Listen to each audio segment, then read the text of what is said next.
क्या है आध्यात्म? दर्शन, चिंतन धारा, विद्या या संस्कृति की परंपरागत विरासत। आध्यात्म दर्शन यानी जीवन का शाश्वत सत्य। मानव जीवन से जुड़े शाश्वत सत्यों को जानिए और समझिए उपासक डॉक्टर सोहन राज तातेड़ से हमारे खास कार्यक्रम आत्मविज्ञान में। आत्मविज्ञान यानी सही दृष्टि, सही सोच। भाई और बहनों, मातृशक्ति को नमन। स्टूडियो में आपका हार्दिक स्वागत, अभिनंदन, सत्कार है। आत्मविज्ञान साइंस ऑफ द सोल कार्यक्रम के अंतर्गत हम आपको सही दृष्टि, सही सोच, राइट विजन, राइट थिंकिंग के तहत आपकी जो नकारात्मक सोच है, आप जो गलत दिशा में सोच रहे हैं, आप गलत सोच रहे हैं, आप अशुभ चिंतन कर रहे हैं, आप किसी के प्रति बुरा चिंतन कर रहे हैं, उन सब में करेक्शन देकर के हम आपको सम्यक दर्शन देते हैं, हम आपको राइट विजन देते हैं। हाँ, ये दृष्टि विज्ञान है, ये जो है दृष्टि परिवर्तन का विज्ञान है। हम मात्र सिर्फ एक काम करते हैं कि आपकी जो दृष्टि है उसको बदल देते हैं। और इसीलिए कहा भी गया है, जैसी दृष्टि वैसी सृष्टि। और उस दृष्टि विज्ञान के तहत हम आपको सनातन सत्य, कुदरत, कुदरती रचना और कुदरत का कानून बताते हैं, आपको अल्टीमेट ट्रुथ देते हैं, आपको सार्वभौम सत्य बताते हैं, और उससे आपको प्राप्ति होती है शाश्वत सुख की, ब्लिश, जिसको कि कहते हैं सुख का धाम। जो हमारा प्रभु है वो आपको प्राप्त होता है स्नेह स्नेह अभ्यास के माध्यम से। ये सारा हम कार्य है सपोर्टिंग एपिसोड्स के माध्यम से करते हैं। तो आज का हमारा बहुत सुंदर एपिसोड है, वो लेकर के हम आपके सामने प्रस्तुत हो रहे हैं। तो आज का हमारा विषय है साधु तो रमता भला। देखिए, साधु कौन होता है? सज्जन व्यक्ति को साधु कहा जाता है। जो शांत होता है वह संत होता है। सदा दिवाली संत के और 12 महीने बसंत के, यानी हर क्षण वो प्रसन्न रहता है, वो सन्यासी कहलाता, वो साधु कहा जाता है। क्योंकि साधु के लिए कहा गया है कि चाह गई चिंता मिटी और मनुआ बेपरवाह, जिनको कुछ न चाहिए शहंशाह, वो है शहंशाह। चाह मतलब इच्छा समाप्त हो गई। जो ही इच्छाएं समाप्त हो जाती, सारी दुनिया में जो है ना, वो दुख का कारण कामनाएं, इच्छाएं, तृष्णाएं, विशेष, ये सब, इसके बहुत से नाम हो सकते हैं। उन सब तृष्णाओं के कारण ही व्यक्ति आज दुख के अंदर डूबा रहता है, और यही दुख का कारण है। और ये तृष्णा ही अज्ञानता है। वो तृष्णा को जीत लेता है, वह व्यक्ति साधु कहलाता। चाह गई चिंता मिटी, तृष्णा जाते चिंता मिट जाती है। मनुआ बेपरवाह, वो मनुआ जो हमारा मन है वो एकदम भक्ति में लीन हो जाता है। मनुआ बेपरवाह, जिनको कुछ न चाहिए वही शहंशाह। साधु को देखिए, साधु, दिगंबर साधु को, जैन साधुओं को देखिए, उनके हाथ में कमंडल और एक पिच्ची होती है, मोर पिच्ची, वही उनकी यूनिफॉर्म है। उसके अतिरिक्त उनके पास कुछ नहीं रहता है। जो पिच्ची होती है वो अहिंसा ध्वज है, उससे अहिंसा की रक्षा होती है, और कमंडल के अंदर पानी डाल करके वो पीते हैं। यही उनकी यूनिफॉर्म, यही उनकी दुनिया, यही उनका संसार, यही उनका लेना देना। तो देखिए, उनकी चाह खत्म हो गई है। तो वो है, वो शहंशाह है, वो फकीर है, वो फक्कड़ है। देश का प्रधानमंत्री, देश का राष्ट्रपति, कुबेरपति, बड़ा से बड़ा विद्वान, विश्व का बड़ा से बड़ा माना हुआ व्यक्ति उनके चरणों में नतमस्तक होता है। क्योंकि उनको किसी की जरूरत नहीं है। उन्होंने अपनी इच्छाओं पर अंकुश लगा दिया, अपनी तृष्णा पर अंकुश लगा दिया है। इसलिए तृष्णा विजय सबसे बड़ी विजय होती है। इसलिए कहा गया कि साधु तो रमता भला। ऐसा संत रमता का मतलब है कि वह फक्कड़ है, वो भ्रमणशील होना चाहिए। फक्कड़ ग्रस्तों के बीच में नहीं रहना चाहिए। ग्रस्तों के बीच में लंबे समय तक, ठीक है, प्रवचन दिया, व्याख्यान दिया, 2 मिनट चर्चा की, ये बात अलग है, लेकिन लंबे समय तक उनके साथ संसर्ग करना, तो वो तो स्वयं ग्रस्ती हो जाता है। मैं आपको एक उदाहरण देना चाहता हूँ। एक बड़े बाबा जी थे जो कि एक कुटिया में रहते थे। उनके पास में गीता थी। तो उस गीता को जो रख करके और गीता पे वो प्रवचन देते थे, गीता को उन्होंने आत्मसात किया हुआ था, पढ़ा हुआ था, वो गीता के भाष्यकार थे, बड़ा अच्छा प्रवचन देते थे। तो और लोग जो है उनकी गीता के ऊपर जो पैसे चढ़ाते थे, मालाएं जो करते थे और उसको एक भगवान का स्वरूप मान करके उसका पूजन करते थे। धीरे धीरे उस गीता का जो है जिल्द थी फट गई, तो एक किनारे से फट गई, तो वो उन्होंने देखा कि ये फटी कुतर दी गई है। तो उन्होंने देखा ये कुतरी, एक दिन देखा कि ये जो किनारे से कुतरी कैसे गए।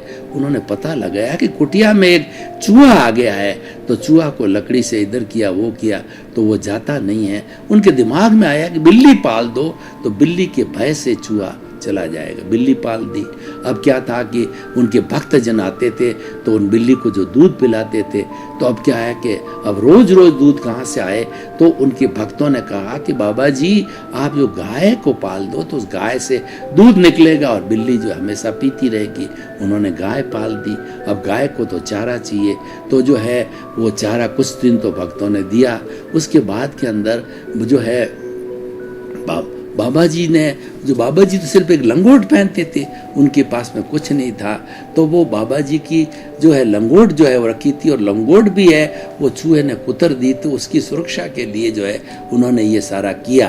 तो उन्होंने क्या है कि जब बहुत दिन होने लगे तो उस गाय की देखभाल नहीं होने लगी, तो भक्तों ने कहा कि आप शादी कर लीजिए। उन्होंने शादी भी कर दी, बाल बच्चे भी हो गए, और एक बहुत लंबे समय के बाद भक्त आया कि यहाँ पे इस कुटिया में हमारे बाबा जी रहते थे, वो देखो सामने बाबा जी बैठे हैं। यानी बाबा जी गृहस्थी बन गए। जो कंचन कामिनी छोड़ करके कुटिया में आए थे तो कंचन कामिनी वाले बन गए, क्योंकि उनकी सोच गलत हो गई। तो हमारी ये सोच नहीं होनी चाहिए, ये किसी की संत की सोच नहीं होनी चाहिए। और ये सोच आती कैसे है, ये गृहस्थों के ज्यादा संपर्क में जाने से ये पुनः वही सोच आती है, ये डुबाने वाली सोच होती है। मैं आपको दूसरा उदाहरण देता हूँ कि एक बहुत बड़े पहुंचे हुए संत थे और किसी गृहस्थ के घर के अंदर रुके, तो क्या होता, उस महिला का जो है एक नौलखा हार है, वो उसने सामने जहाँ पर वहाँ पे संत महात्मा रुके हुए थे उसके सामने अलमारी में छोड़ दिया। तो अब देखिए कि उन्होंने भोजन किया, तो भोजन जो था ना, वो भोजन थोड़ा कहना चाहिए कि वह भोजन कुछ आसक्ति युक्त था, या अशुद्ध भोजन था। उस अशुद्ध के भोजन करने से जो है बाबा जी के मन के अंदर विचार अशुद्ध आए, जैसा अन्न वैसा मन। तो अशुद्ध विचारों के वशीभूत होकर के बाबा जी ने जो है वो, और जो संतों ने वो जो है नवल का हार चुरा करके अपनी झोली के अंदर डाल दिया, चले गए। लोगों ने उसको पकड़ा और उनको बहुत बड़ा पनिशमेंट दिया। तो फिर बाबा जी ने ये प्रायश्चित किया कि मैंने जो है अशुद्ध भोजन किया, उससे मेरे जो अशुद्ध विचार आए और अशुद्ध विचारों के कारण मेरी मति भ्रष्ट हुई, तब मैंने लिया। उन्होंने प्रायश्चित किया, क्षमा याचना मांगी और पुनः शुद्ध हो गए। तो हम क्या कहना चाहते हैं कि गृहस्थों के संपर्क में रहने से साधु जो है वह भी बिगड़ जाता। कारण यह होता है, हमको दुनिया में जो बिगाड़ने वाला है वह राग द्वेष होता है। जो संत होते हैं वो रमता भले, जैसे पानी जो झरने का पानी होता है, अगर वो बहता रहता है तो पानी निर्मल होता है, और वो पानी जाके एक गड्ढे के अंदर इकट्ठा हो जाता है तो सड़ांध मारने लग जाता है, वो गंदा हो जाता है क्योंकि वो इकट्ठा हो गया। जबकि रमता हुआ पानी, नदी में बहता हुआ पानी, झरने से बहता हुआ पानी बहुत शीतल होता है, मीठा होता है, शुद्ध होता है।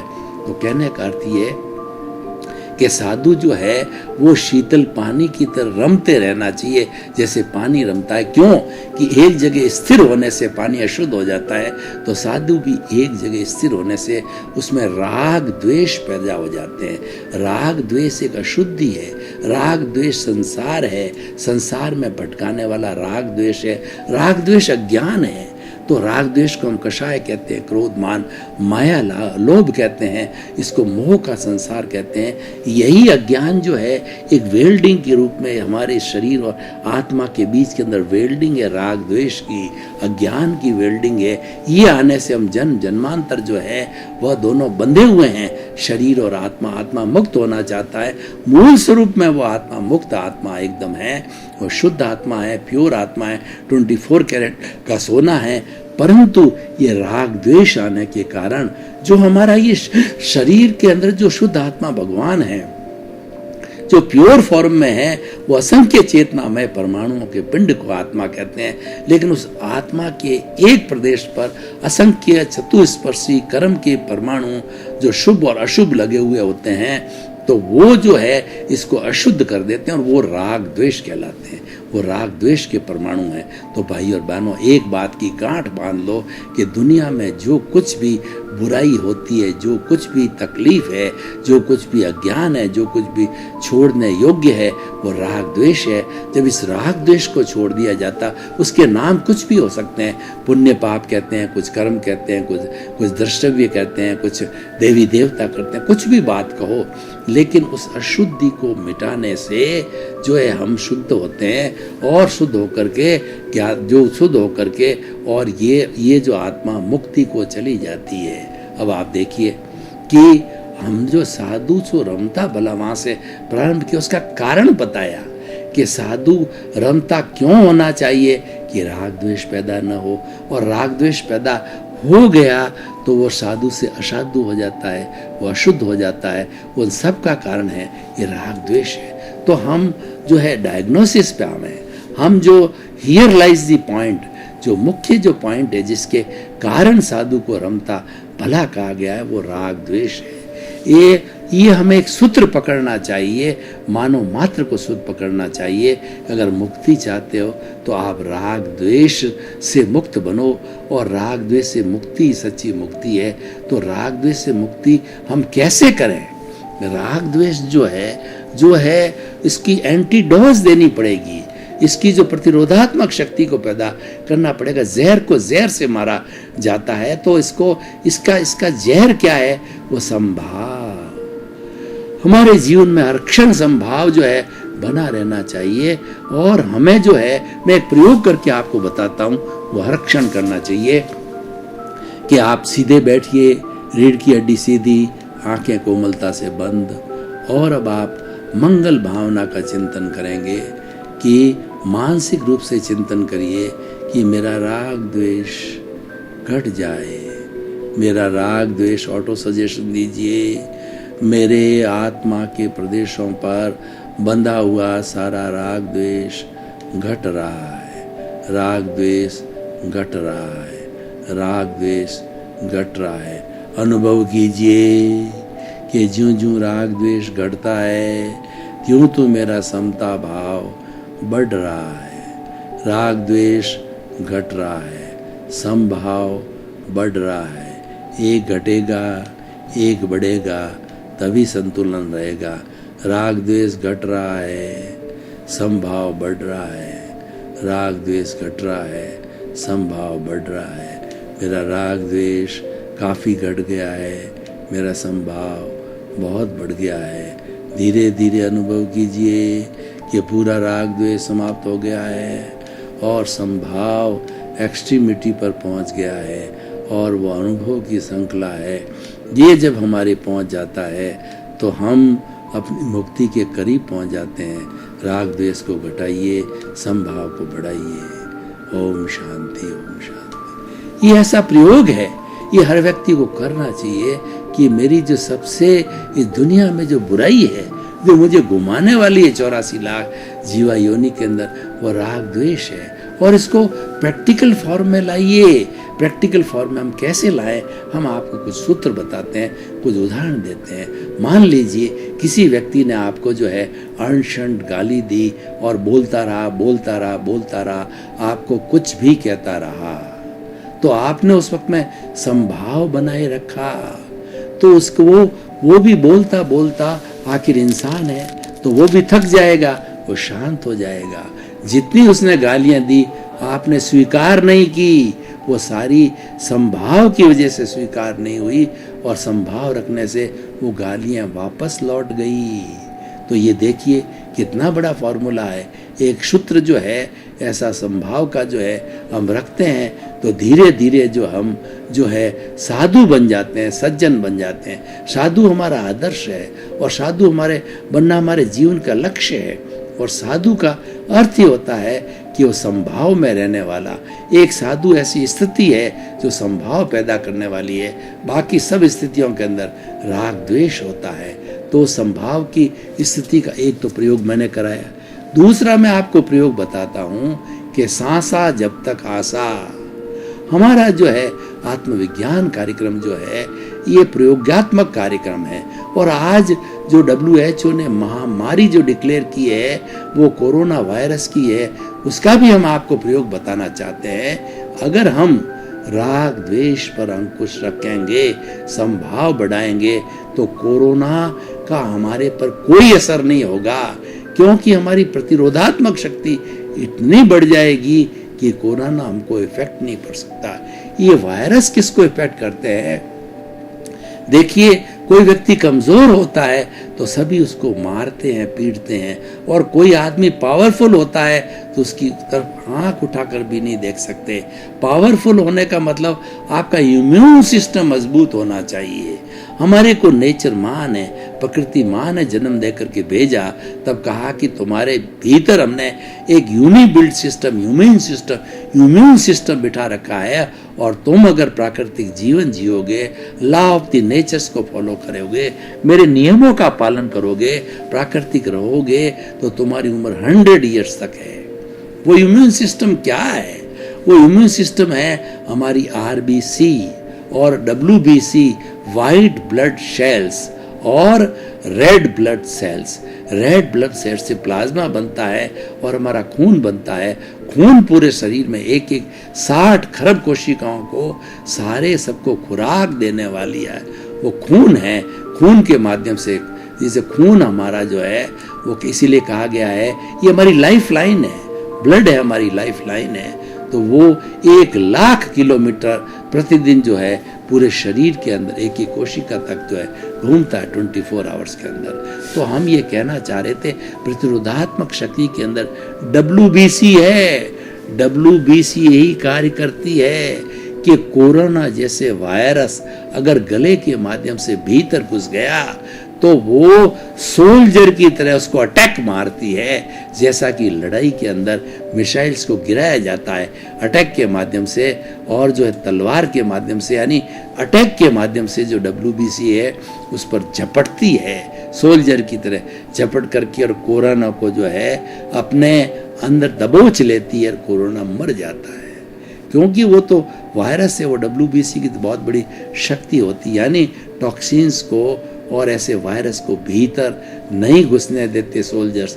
ये बात अलग है कि इन सोल्जर्स की उम्र ज़्यादा नहीं होती है, 3, 4, 6 महीने होती है, और जो हमारा RBC है वो तो पूरे जीवन भर चलता है। ये सोल्जर्स नए बनते हैं, कोशिका नई बनती है, WBC की, RBC की नई बनती है। बात अलग है कि व्यक्ति जब वृद्धावस्था में आ जाता है तो ये गति बहुत धीमी हो जाती है और उस पर जो है वो रोग का इफेक्ट भी ज़्यादा आता है। तो भाई और बहनों, हम ये कहना चाह रहे थे कि दुनिया के अंदर सबसे बड़ी बुराई है जिसको धोना है, जिसकी सफाई करना है, और जो हमको मुक्ति में लेने वाला है वो राग द्वेष मुक्ति ही सच्ची मुक्ति है। तो हम क्या एक पॉइंट पे कंसंट्रेट नहीं कर सकते? हम आपको 10 फॉर्मूले नहीं दे रहे हैं, हम आपको मात्र एक फॉर्मूला दे रहे हैं। उसके लिए कोई उपासना की आवश्यकता नहीं है, उसको किसी परहेज की कोई आवश्यकता नहीं है। मात्र चिंतन करना है कि मेरा राग द्वेष घट रहा है और मेरा संभाव बढ़ रहा है। इसको करने के लिए मैं आपको एक प्रयोग बता रहा था कि सांसा जब तक आसा। नॉर्मल व्यक्ति टेंशन फ्री होता है, स्ट्रेस फ्री होता है, तब वो 1 मिनट के अंदर घड़ी लेकर के बैठ जाइए, 1 मिनट में 16 सांस लेता है। मौज मस्ती वाला व्यक्ति वो 16 सांस, एक सांस लेना और सांस को छोड़ना, एक्सहेल और इनहेल जो है ये हमारा एक सांस का और 16 सांस कहेगी। अब हम क्या करते हैं कि सांस को थोड़ा लंबा मैं प्रयोग कराता हूँ कि आप आंखें कोमलता से बंद, रीढ़ की हड्डी सीधी रखिए और दोनों नथुनों के बीच के अंदर जो है आप अपने चित्त को केंद्रित करिए और आते जाते सांस को देखिए। दोनों नथुनों से सांस आ रहा है, जा रहा है। थोड़ा अभ्यास कीजिए, सांस को थोड़ा 10-20% लंबा कीजिए और लंबा खींचिए, लंबा छोड़िए, लंबा श्वास, गहरा श्वास, समतल श्वास। श्वास जब लिया जाए पेट फूलना चाहिए, श्वास जब छोड़ा जाए पेट सिकुड़ना चाहिए। लंबा सांस, गहरा सांस, शिथिल श्वास। लंबा श्वास आ रहा है, लंबा श्वास जा रहा है। श्वास के लंबेपन का उपयोग कीजिए, श्वास को लंबा कीजिए, श्वास की संख्या प्रति मिनट घटाइए। धीरे धीरे अपने पूर्व स्थान पे, मूल स्थान पे आइए।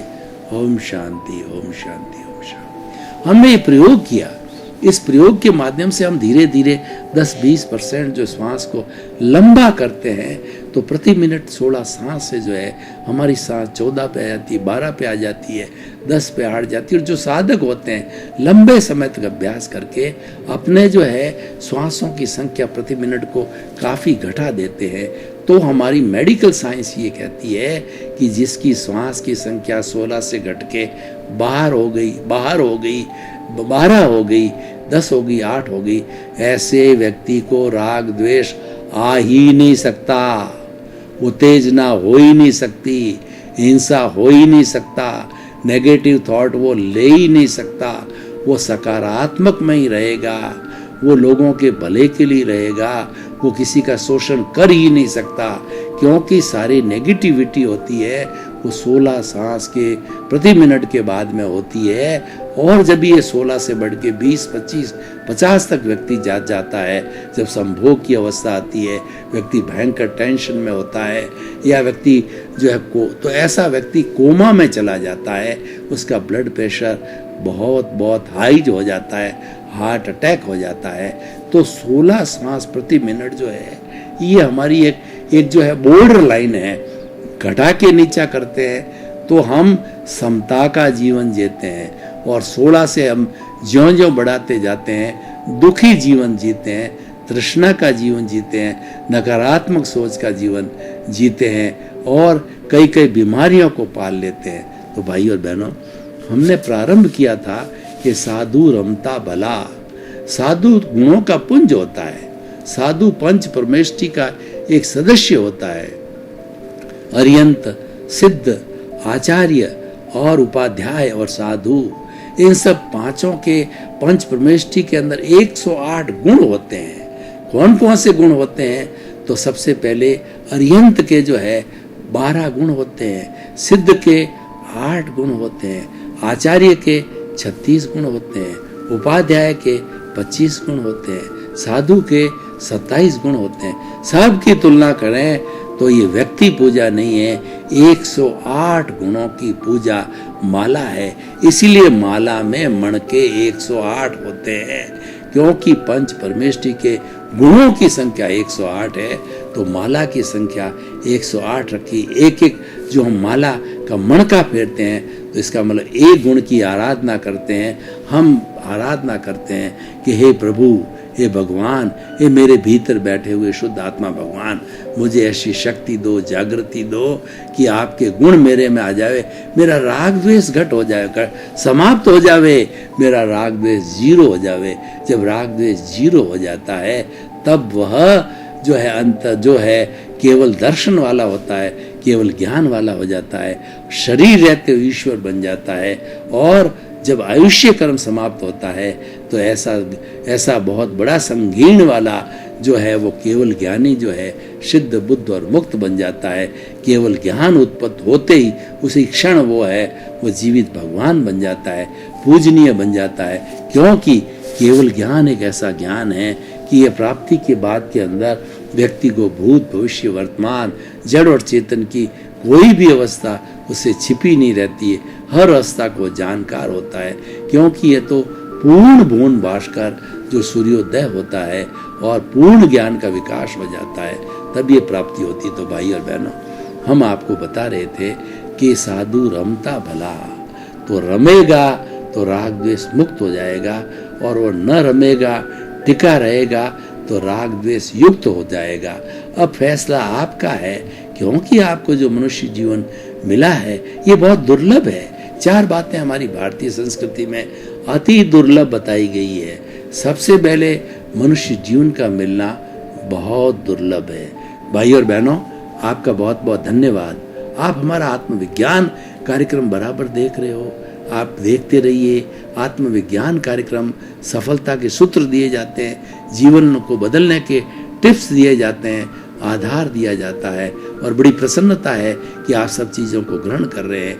ये थ्योरी एंड एक्शन का प्रोग्राम है, ये दृष्टि विज्ञान है और बड़ी दिलचस्पी से आप उसको हृदयंगम और आत्मसात कर रहे हो और आपके जीवन के अंदर परिवर्तन आ रहा है। तो हम भी बहुत प्रसन्न हैं क्योंकि हमारा आत्मविज्ञान कार्यक्रम, दृष्टि विज्ञान कार्यक्रम लोगों में परिवर्तन ला रहा है। इसी क्रम में आपके प्रति मंगल भावना। क्या है आध्यात्म? दर्शन, चिंतन धारा, विद्या या संस्कृति की परंपरागत विरासत। आध्यात्म दर्शन यानी जीवन का शाश्वत सत्य। मानव जीवन से जुड़े शाश्वत सत्यों को जानिए और समझिए उपासक डॉक्टर सोहन राज तातेड़ से हमारे खास कार्यक्रम आत्मविज्ञान में। आत्मविज्ञान यानी सही दृष्टि,